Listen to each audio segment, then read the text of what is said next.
তুলা রাশি, তুলা লগ্ন, লিব্রা সাইনের জাতক জাতিকাদের ক্ষেত্রে 2025 সালের 21 এপ্রিল টু 27 এপ্রিল অর্থাৎ আগত একটি সপ্তাহ আপনাদের ক্ষেত্রে ঠিক কেমন অতিবাহিত হবে সে বিষয়ে প্রতিবেদনে আমরা বিস্তারিত আলোচনা করব। অর্থাৎ 21 এপ্রিল থেকে 27 এপ্রিল আগত সপ্তাহটি নিয়ে আমরা আলোচনায় থাকব। প্ল্যানেটারি ট্রানজিটের চার্ট, গ্রহগত গোচরের ছক ধরে আপনাদের জীবনের মোর অর লেস প্রতিটি ক্ষেত্র নিয়ে আলোচনায় থাকব। খুব সম্প্রতি আমরা কিন্তু পয়লা বৈশাখ পরিলক্ষিত করলাম। বাংলার নতুন বঙ্গাব্দ 1432 আমরা পদার্পণ করেছি। বছরটি আপনাদের ক্ষেত্রে ঠিক কেমন অতিবাহিত হবে অলরেডি চ্যানেলে ভিডিও আপলোড করা হয়েছে, সময় সুযোগ বুঝে দেখে বা শুনে নিতে ভুলবেন না। সপ্তাহটি আপনাদের জন্য অত্যন্ত গুরুত্বপূর্ণ। বৃহস্পতিবার বরুথিনী একাদশী আছে।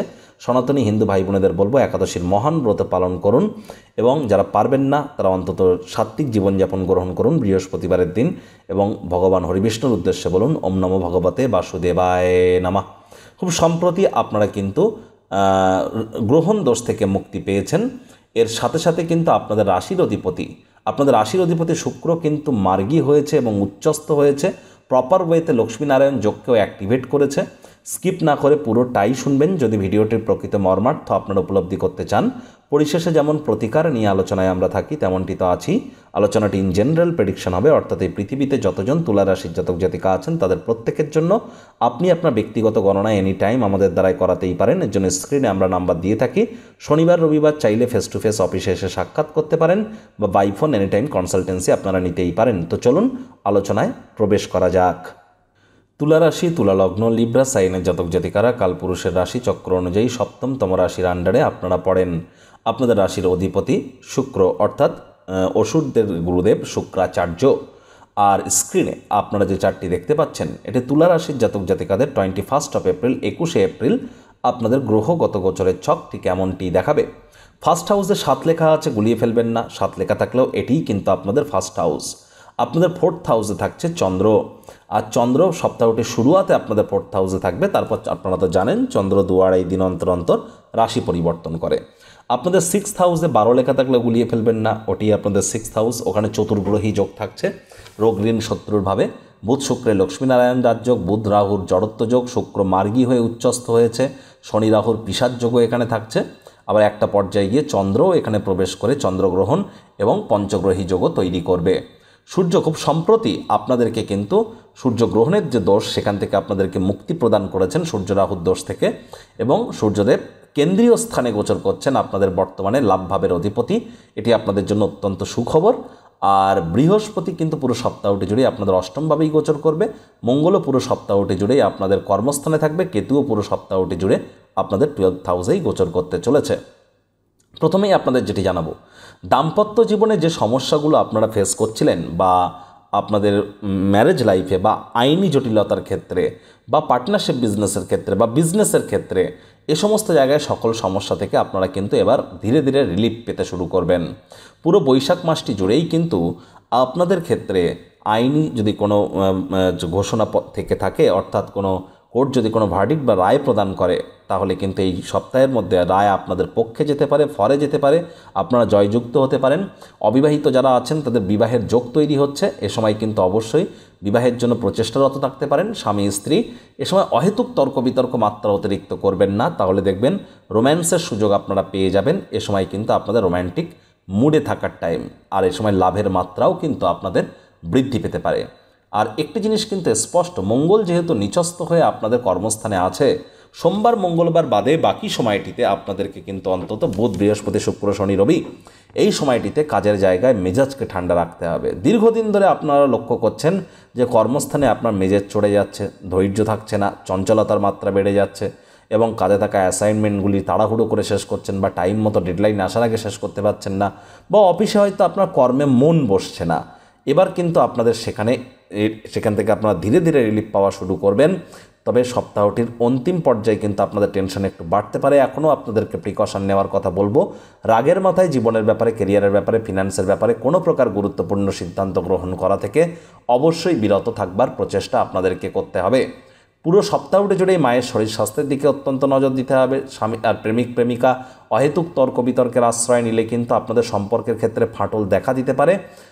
এ বিষয়ে আপনাদেরকে সচেতন থাকতে হবে। আর সন্তান সন্ততিদের সাথে অহেতুক তর্ক বিতর্কে জড়াবেন না, ভালোবাসার অস্ত্রের দ্বারা তাদেরকে উৎসাহিত করবার চেষ্টা করুন। শত্রুপক্ষ বিরোধী পক্ষ আপনাদের উপর হাবি হওয়ার চেষ্টা করবে, তবে বড়সড় কোনো ক্ষয়ক্ষতি আপনাদেরকে করতে পারবেন না। আমি এখনও কিন্তু বলবো শ্বশুর শাশুড়ির সাথে সম্পর্ককে উন্নত করুন, পৈতৃক সম্পত্তি নিয়ে বাক্য বাদন বিবাদে জড়াবেন না, আর লং ডিস্টেন্স জার্নিকে আপনারা অ্যাভয়েড করবার চেষ্টা করুন। শ্বশুর শাশুড়ির সাথে সম্পর্ককে আরও উন্নত করবার প্রচেষ্টা আপনাদেরকে করতে হবে। ব্যাংকের ব্যালেন্সের ঘাটতি আপনাদের তো দীর্ঘদিন ধরে হয়তো চলছে, তবে সেখান থেকে আপনারা কিন্তু রিলিফ ধীরে ধীরে পাচ্ছেন, আপনারা নিজেরাও পরিলক্ষিত করছেন। নতুন করে কোনো লোন বা ঋণ নেওয়া থেকে আপনাদেরকে বিরত থাকতে হবে। দেখুন, বেকার যুবক যুবতীদের নতুন চাকরি বা কর্মসংস্থানের যোগ কিন্তু এ সপ্তাহে থাকছে। রোম্যান্টিক মুডেও আপনারা থাকতে চলেছেন।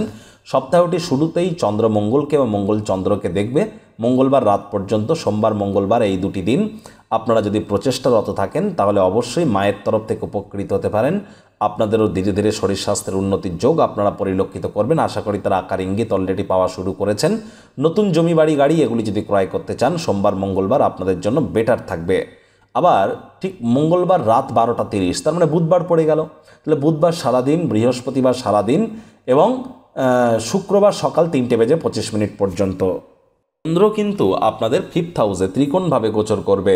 সেখান থেকে পূর্ণ দৃষ্টি দিয়ে আপনাদের লাভভাবকে দেখবে, আর লাভভাবের অধিপতি সূর্য কেন্দ্রীয় স্থানে গোচর করছে, তাহলে অবশ্যই লাভের মাত্রা কিন্তু আপনাদের বাড়তে চলেছে।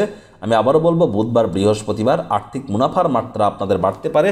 যারা চাকরিজীবী আছেন বা সরকারি চাকরিজীবী আছেন তাদের ক্ষেত্রে উপকার পাওয়ার যোগ কিন্তু পরিলক্ষিত হচ্ছে।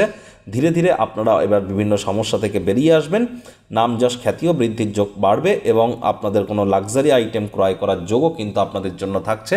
সেখানেও কিন্তু আপনারা ভাগ্যবান প্রমাণিত হতে পারেন। বয়সে বড় ব্যক্তিবর্গদের দ্বারা উপকৃত হবেন। আই ইনকামের নতুন উৎস হয়তো আপনাদের সামনে খুলে যাবে এবং এর সাথে সাথে আপনাদের বাইরের খাদ্য খাবার মোটেই খেলে হবে না। পেটের সমস্যা, বদহজমের প্রবলেম কিন্তু বাড়তে পারে। যে সমস্ত দম্পতি প্রথম সন্তান প্রাপ্তির প্ল্যানিং করছিলেন তারা কিন্তু ভাগ্যবান প্রমাণিত হতে পারেন। বুধবার বৃহস্পতিবার আপনারা প্রচেষ্টা রাখুন গর্ভধারণ করবার জন্য, এবার কিন্তু আপনারা ভাগ্যবান প্রমাণিত হতে পারেন। আপনাদের দ্বিতীয় সন্তান যদি থেকে থাকে সেই সন্তান কিন্তু এ সপ্তাহে 100% আপনাদেরকে গর্বিত অনুভব করাবে। এর সাথে সাথে চন্দ্র কিন্তু আবার ঠিক শুক্রবার সকালে প্রবেশ করে যাচ্ছে আপনাদের 6th হাউসে অগ্রীণ শত্রুরভাবে, রবিবার সকাল পর্যন্ত থাকবে, যার ফলস্বরূপ এখানে কিন্তু আমরা একটা পঞ্চগ্রহী যোগ এবং চন্দ্র এবং রাহুর গ্রহণ যোগ আবার তৈরি হতে দেখব। যার ফলস্বরূপ আপনাদেরকে স্পষ্ট আকারে বলবো যে আপনারা শনিবার রবিবার বা শুক্র শনি এই 2 দিন আপনারা কোনো প্রকার লোন বা ঋণ নেওয়া থেকে বিরত থাকুন। কারোর সাথে অহেতুক তর্ক বিতর্ক করবেন না। আপনি না চাইলে কেউ কিন্তু আপনার সাথে অশান্তি করতে পারবে না। সকলের সাথে হৃদ্যতাপূর্ণ সম্পর্ক বজায় রাখুন। এই শুক্রবার শনিবার এই 2 দিন মেজাজ হারালেই কিন্তু ক্ষতি, নিজের ক্ষতি নিজেই কিন্তু করে বসবেন। ঘুমের সমস্যা কিন্তু আরও বেড়ে যেতে পারে। এ সময় আপনাদের উচিত স্বামী স্ত্রী একে অপরের শরীর স্বাস্থ্যের দিকে অতিরিক্ত নজর দেওয়া। মামা মাতামহ মাতৃকুলের সাথে অহেতুক কোনো প্রকার তর্ক বিতর্ক করা থেকে আপনাদেরকে বিরত কিন্তু অবশ্যই থাকতে হবে। কাজের জায়গায় মাথাকে ঠান্ডা রাখুন। পরিবার পরিজনদের উপরে ডমিনেটিং নেচার যেন হবেন না, এটিও আপনাদের খেয়াল রাখতে হবে। খুব সাবধানে গাড়ি ঘোড়া চালান। বারবার কিন্তু একই কথা রিপিট করছি, বাজেটকে নিয়ন্ত্রণের মধ্যে আপনারা রাখুন আর ভাই বোনেদের সাথে সম্পর্ককে আরও উন্নত করবার প্রচেষ্টা জারি রাখুন। প্রতিকার স্বরূপ আলোচনা করতে গিয়ে আপনাদের বলবো, স্ক্রিনে আপনারা দেখতে পাচ্ছেন নবগ্রহ বীজমন্ত্র। পারলে 9টি গ্রহকেই শান্ত রাখবার জন্য এই নবগ্রহ বীজমন্ত্র প্রতিদিন 108 বার করে জপ করুন। একবার মুখস্থ হয়ে গেলে মাত্র 10 থেকে 15 মিনিট লাগে। এটি মনুষ্য জাতির সৃষ্টি নয়, স্বয়ং ব্রহ্মদেবের সৃষ্টি, যা কখনো অনর্থ হতে পারে না। ভুলভাল উচ্চারণ করলেও কোনো নেগেটিভ ইম্প্যাক্ট পড়ে না। একই সাথে 9টি গ্রহকে শান্ত রাখতে পারছেন, এর থেকে বেটার কিছু কি আর হতে পারে? কখনো হতে পারে না। আর এটি অবশ্যই আপনারা করুন। আর আপনাদের ক্ষেত্রে আমি বারবার বলি যে আপনাদের ক্ষেত্রে শনি এবং বুধ এই 2টি গ্রহের মজবুতি অত্যাবশ্যক। তাহলে খুব শনি মহারাজ বা হনুমানজির নাম জপ ধ্যান আরাধনা করুন এবং গণেশজির নাম জপ ধ্যান আরাধনা করুন। পকেটে অল টাইম সবুজ এলাচ রাখুন আর বা সবুজ রুমাল রাখুন। রেগুলার সবুজ এলাচ আপনারা দাঁতে চাবান এবং পারলে স্নানের জলে 1/2 কাপ কাঁচা দুধ দিয়ে স্নান করুন। দেখবেন ভাগ্যের মজবুতি আপনাদের দ্রুত হারে বৃদ্ধি পাবে। এর সাথে সাথে শনিবার করে ভুলেও সরিষার তেল বেগুন খাবেন না। শনিবার করে সরিষার তেল বেগুন লবণ লোহা আপনারা যেন কিনবেন না। শনিবার করে ব্ল্যাক ব্লু পরুন এবং বুধবার করে সবুজ পরুন, শুক্রবার করে সাদা বা হলুদ পরুন। দেখবেন অবশ্যই আপনারা উপকৃত হবেন। তো বন্ধুরা, প্রতিবেদনটি আপনাদের ঠিক কেমন লাগলো সুচিন্তিত মতামত আশা করি আপনারা নিচের কমেন্ট বক্সে লিখে জানাবেন। ভিডিওটি ভালো লাগলে একটি লাইক করতে ভুলবেন না। এই আশা রেখে আমি আমার বাণীকে এখানেই বিরাম প্রদান করলাম। সংসারে অশান্তি, প্রেমে বাধা বা বিবাহে অনিশ্চয়তা, ব্যবসাতে ক্ষতি বা চাকরিতে ডামাডোল, অসুস্থতা, দুঃখ, দারিদ্রতা থেকে কিছুতেই রেহাই মিলছে না, পরীক্ষায় ফেল, তাহলে আর দেরি কেন? জীবনের যাবতীয় সমস্যার সমাধান করব আমরা। বাস্তুশাস্ত্র, সংখ্যাতত্ত্ববিদ্যা, লাল কিতাব, বৈদিক জ্যোতিষশাস্ত্র, কৃষ্ণমূর্তি প্রভৃতি পদ্ধতিতে জন্মছক বিচার করা হয়। প্রয়োজন অনুভব করলে স্ক্রিনে ফ্ল্যাশ হওয়া নম্বরে যোগাযোগ করতেই পারেন।